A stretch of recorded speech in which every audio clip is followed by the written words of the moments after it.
introdução. Antes que o pecado entrasse no mundo, Adão vivia em plena comunhão com seu Criador. Desde, porém, que o homem se separou de Deus pela transgressão, a raça humana ficou privada desse alto privilégio. Pelo plano da redenção, entretanto, abriu-se um caminho mediante o qual os habitantes da terra podem ainda ter ligação com o céu. Deus se tem comunicado com os homens mediante o seu Espírito, e a luz divina tem sido comunicada ao mundo pelas revelações feitas a seus servos escolhidos. Homens santos de Deus falaram inspirados pelo Espírito Santo. Durante os primeiros 25 séculos da história humana, não houve nenhuma revelação escrita. Aqueles dentre os homens que haviam sido feitos receptáculos das revelações divinas comunicavam estas verbalmente aos seus descendentes, passando assim o seu conhecimento para gerações sucessivas. A revelação escrita data de Moisés, que foi o primeiro compilador dos fatos até então revelados, os quais enfeixou em volume.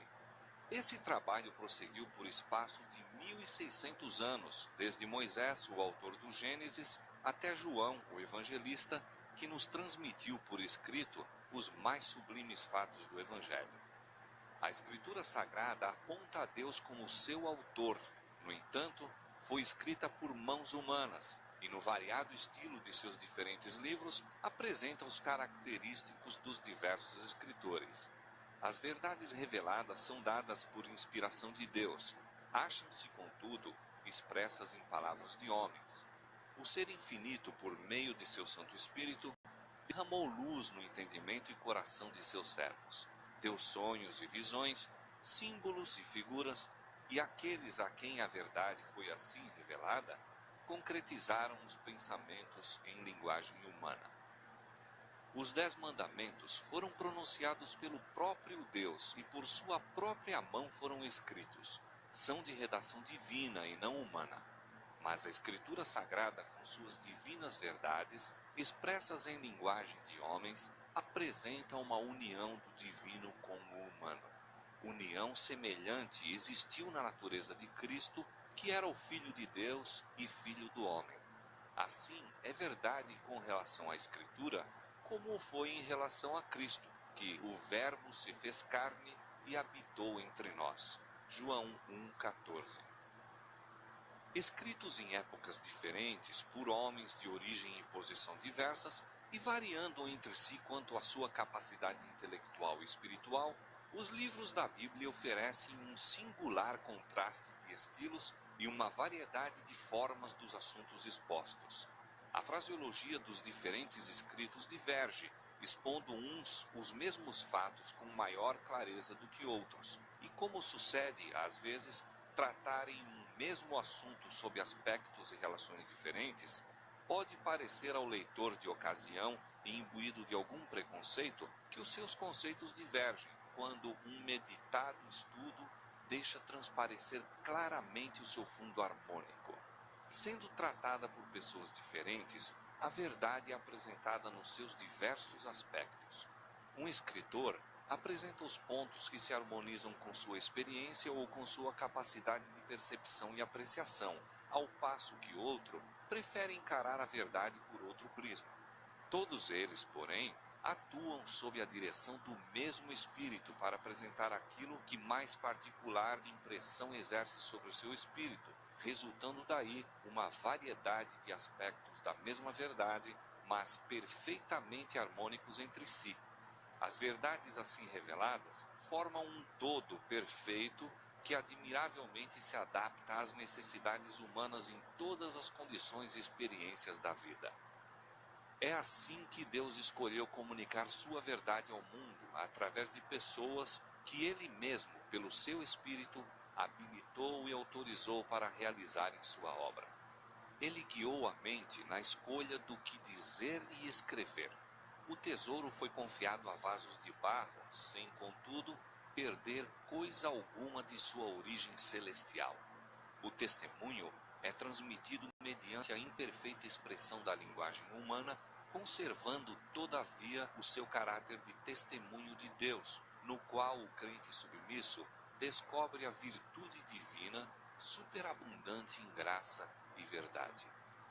Em sua palavra, Deus conferiu aos homens o conhecimento necessário à salvação. As Santas Escrituras devem ser aceitas como autorizada e infalível revelação de sua vontade. Elas são a norma do caráter, o revelador das doutrinas, a pedra de toque da experiência religiosa. Toda Escritura é inspirada por Deus e útil para o ensino, para a repreensão, para a correção, para a educação na justiça, a fim de que o homem de Deus seja perfeito e perfeitamente habilitado para toda boa obra.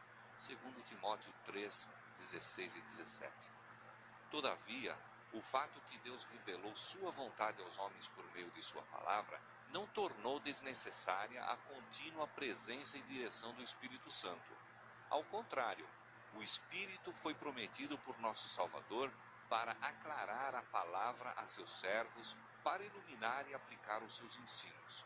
E visto ter sido o Espírito de Deus que inspirou a Escritura Sagrada, é impossível que o ensino do Espírito seja contrário ao da palavra. O Espírito não foi dado, nem nunca o poderia ser, a fim de sobrepor-se à Escritura, pois esta explicitamente declara ser ela mesma a norma pela qual todo o ensino e experiência devem ser aferidos. Diz o apóstolo João: não creiais a todo o Espírito, mas provai se os Espíritos são de Deus, porque já muitos falsos profetas se têm levantado no mundo. 1 João 4:1. E Isaías declara: a lei é o testemunho. Se eles não falarem segundo esta palavra, não haverá manhã para eles. Isaías 8:20. Muito descrédito tem acarretado à obra do Espírito Santo o erro de certa gente que, presumindo-se iluminada por ele, declara não mais necessitar das instruções da palavra divina. Tais pessoas agem sob impulsos que reputam como a voz de Deus às suas almas. Entretanto, o espírito que as rege não é de Deus. Essa docilidade às impressões de momento, com desprezo manifesto no que ensina a Bíblia, só pode resultar em confusão e ruína, favorecendo os desígnios do maligno. Como o ministério do Espírito tem importância vital para a Igreja de Cristo, é o decidido empenho de Satanás, por meio dessas excentricidades de gente desequilibrada e fanática, cobrir de opróbrio a obra do Espírito Santo e induzir o povo a negligenciar a fonte de virtude que Deus proveu para o seu povo. Em harmonia com a palavra de Deus, deveria seu Espírito continuar sua obra durante todo o período da dispensação evangélica. Durante os séculos em que as Escrituras do Antigo Testamento, bem como as do Novo, estavam sendo dadas, o Espírito Santo não cessou de comunicar luz a mentes individuais, independentemente das revelações a serem incorporadas no cânon sagrado. A Bíblia mesma relata como, mediante o Espírito Santo, os homens receberam advertências, reprovações, conselhos e instruções em assuntos de nenhum modo relativos à outorga das Escrituras. E faz-se menção de profetas de épocas várias, de cujos discursos nada há registrado. Semelhantemente, após a conclusão do cânon das Escrituras, o Espírito Santo deveria ainda continuar a sua obra, esclarecendo, advertindo e confortando os filhos de Deus. Jesus Cristo prometeu a seus discípulos: o Consolador, o Espírito Santo, que o Pai enviará em meu nome, esse vos ensinará todas as coisas e vos fará lembrar de tudo quanto vos tenho dito. João 14:26. Quando vier aquele Espírito de verdade, ele vos guiará em toda a verdade e vos anunciará o que há de vir. João 16:13.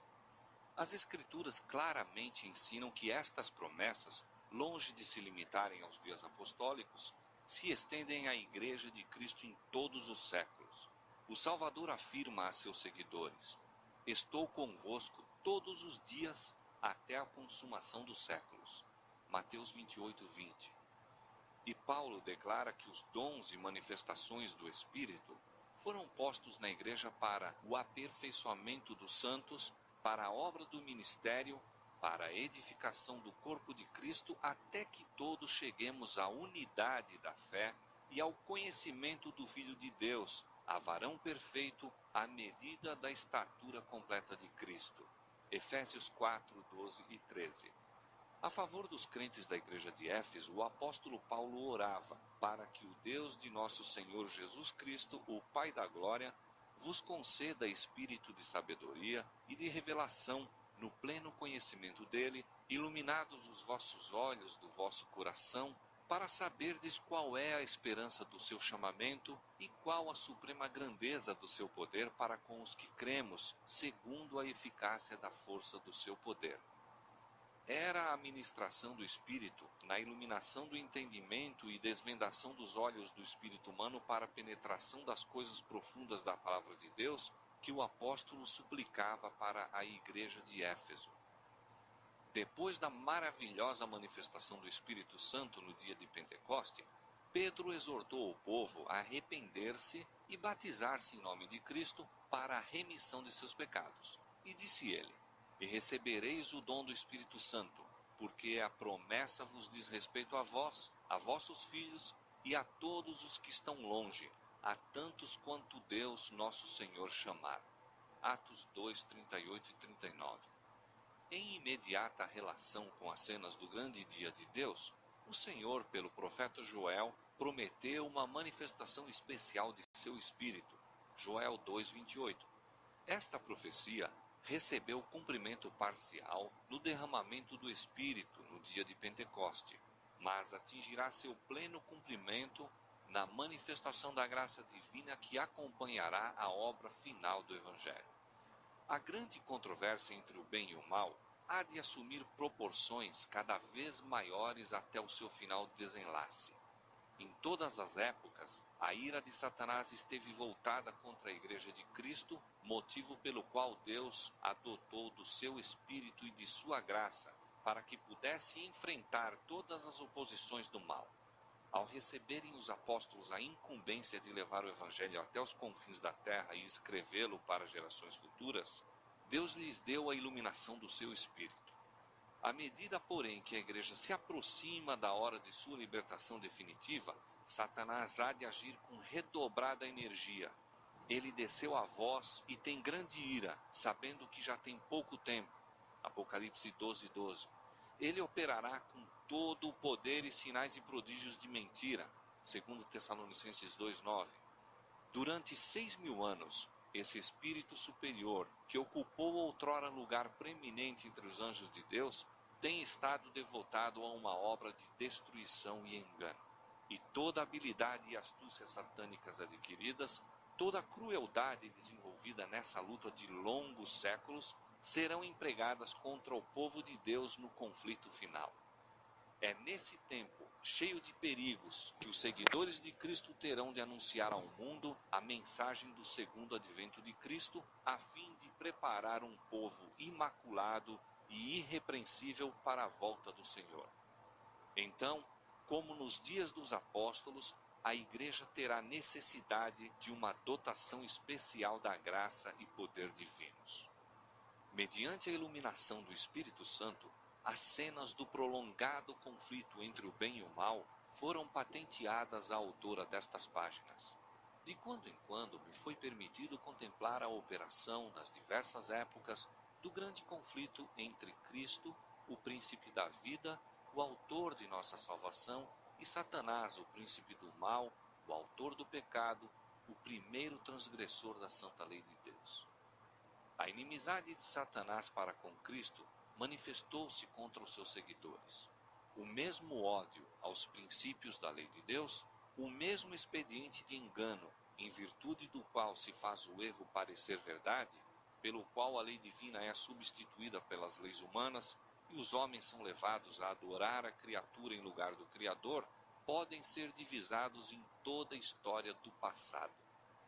Os esforços de Satanás para representar de maneira falsa o caráter de Deus, para fazer com que os homens nutram um conceito errôneo do Criador e assim o considerem com temor e ódio em vez de amor, seu empenho para pôr de parte a lei divina, levando o povo a julgar-se livre de suas reivindicações, e sua perseguição aos que ousam resistir a seus enganos têm sido prosseguidos com persistência em todos os séculos. Podem ser observados na história dos patriarcas, profetas e apóstolos, mártires e reformadores. No grande conflito final, como em todas as eras anteriores, Satanás empregará os mesmos expedientes, manifestará o mesmo espírito e trabalhará para o mesmo fim. Aquilo que foi, será, com a exceção de que a luta vindoura se assinalar por uma intensidade terrível, tal como o mundo jamais testemunhou. Os enganos de Satanás serão mais sutis, seus assaltos mais decididos. Se possível fora, transviaria os escolhidos. À medida que o Espírito de Deus me ia revelando à mente as grandes verdades de sua palavra e as cenas do passado e do futuro, era-me ordenado tornar conhecido a outros o que assim fora revelado, delineando a história do conflito nas eras passadas e especialmente apresentando-a de tal maneira a lançar luz sobre a luta do futuro em rápida aproximação. Para alcançar esse propósito, esforcei-me por selecionar e agrupar fatos da história da Igreja, de tal maneira a esboçar o desdobramento das grandes verdades decisivas que, em diferentes períodos, foram dadas ao mundo, as quais provocaram a ira de Satanás, e a inimizade de uma Igreja que ama o mundo, verdades que têm sido mantidas pelo testemunho dos que não amaram suas vidas até a morte. Nesses relatos, podemos ver uma prefiguração do conflito perante nós. Olhando-os à luz da palavra de Deus e pela iluminação de seu Espírito, podemos ver a descoberto os ardis do maligno e os perigos que deverão evitar os que serão achados irrepreensíveis diante do Senhor em sua vinda. Os grandes acontecimentos que assinalaram o progresso da reforma nas épocas passadas constituem assunto da história bastante conhecidos e universalmente reconhecidos pelo mundo protestante. São fatos que ninguém pode negar. Esta história apresentei-a de maneira breve, de acordo com o escopo deste livro e com a brevidade que necessariamente deveria ser observada, havendo os fatos sido condensados no menor espaço compatível com sua devida compreensão. Em alguns casos em que algum historiador agrupou os fatos de tal modo a proporcionar em síntese uma visão compreensiva do assunto, ou resumiu convenientemente os pormenores, suas palavras foram citadas textualmente. Em alguns outros casos, porém, não se nomeou o autor, visto como as transcrições não são feitas com o propósito de citar aquele escritor como autoridade, mas porque sua declaração provê uma apresentação do assunto pronta e positiva. Narrando a experiência e perspectivas dos que levam avante a obra da reforma em nosso próprio tempo, fez-se uso semelhante de suas obras publicadas. O objetivo deste livro não consiste tanto em apresentar novas verdades concernentes às lutas dos tempos anteriores, como em aduzir fatos e princípios que têm sua relação com os acontecimentos vindouros. Contudo, encarados como uma parte do conflito entre as forças da luz e das trevas, vê-se que todos esses relatos do passado têm nova significação, e por meio deles projeta-se uma luz no futuro, iluminando a senda daqueles que, semelhantes aos reformadores dos séculos passados, serão chamados, mesmo com o perigo de todos os bens terrestres, para testificar da palavra de Deus e do testemunho de Jesus Cristo. Desdobrar as cenas do grande conflito entre a verdade e o erro, revelar os ardis de Satanás e os meios por que lhe podemos opor eficaz resistência, apresentar uma solução satisfatória do grande problema do mal, derramando luz sobre a origem e a disposição final do pecado, de tal maneira a manifestar-se plenamente a justiça e benevolência de Deus em todo o seu trato com suas criaturas, e mostrar a natureza santa e imutável de sua lei, eis o objetivo deste livro. Que mediante sua influência, almas se possam libertar do poder das trevas e tornar-se participantes da herança dos santos na luz, para louvor daquele que nos amou e se deu a si mesmo por nós, é a fervorosa oração da autora. Fim da introdução.